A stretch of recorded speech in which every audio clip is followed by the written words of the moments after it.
Guys good morning. आज चाहिँ म खानासाना खाएर सबै थोक गरेर बाहिर भिडियो देखेर बनाउँदैछु एन्ड म सिधै सब आजको लागि चाहिँ एन्ड देन चाबी चाहिँ बिहोस जाने यहाँ लुकाइरहनु भएको रहेछ होइन, त्यो चाबी पाइहालेँ।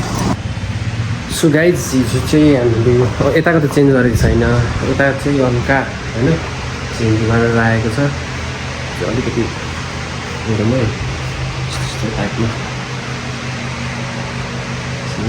सो द्याट अलिकति अर्कै देखियोस् भनेर है। सो भिजिट आवर स्टोर होइन, द स्ट्रिटको छेउमा छ। अहिलेको लागि आउँदा हुन्छ, ओपनिङ चाहिँ भएको छैन, ओपनिङ टाइम म एनाउन्समेन्ट भन्छु। So see you guys in the store. Guys यहाँ चाहिँ अब हाम्रो प्रोडक्सन हाउस आएको छ, धीरज प्रोडक्सन हाउस अनि आयुष प्रोडक्सन हाउस। केटाहरू ब्याग स्याग बोकेर आज भिडियो बनाउने अरे होइन, त्यही भएर अरे Srishti Bunu welcome back to street after so many days live. र चाहिँ हाम्रो सबैजना गाइजहरू है। हेलो रोशन दाई, भ्लगमा केही भन्दैन होला?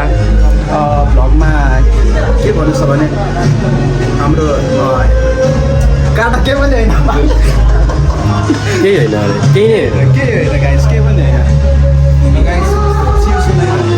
सिउ सुन अहिले म एकछिनमा देखाउँछु के भिडियो बनाएको। म चाहिँ सोनिया भाउजूलाई पुऱ्याउनै आँटेको, अहिले पुऱ्याएर अनि आउँछु। यहाँ चाहिँ बनाउँदै हुनुहुन्छ हाम्रो अब कन्टेन्ट बनाउनको लागि क्यालिब्रेट गर्दै क्यामेरालाई रिसिभर हाल्दै। यो सुट सकिसक्यो है, अनि हाम्रो दादाले सक्नुभयो। सो अब चाहिँ ऱ्यापअप, अब सिधै दोकान जाने हो, डेली ट्रेडिङ आइज दाईको दोकान।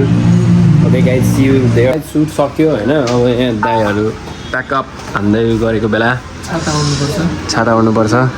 सबभन्दा काम नलाग्ने मान्छे चाहिँ नि अब जुटको मान्छे भनेर चाहिँ नि होइन, अरू चाहिँ ती मान्छे लास्ट काम नलाग्ने खालको छ नि। के गरेर कामै नलाग्ने मान्छे चाहिँ यहाँ फोन चलायो, बस्यो, हिरो जस्तो देखियो, काम गरेर आएको। काम गरेको मान्छे के यस्तो हुन्छ थोडा के हो? ल गाइज आजको लागि यति नै, सी यु टुमरो।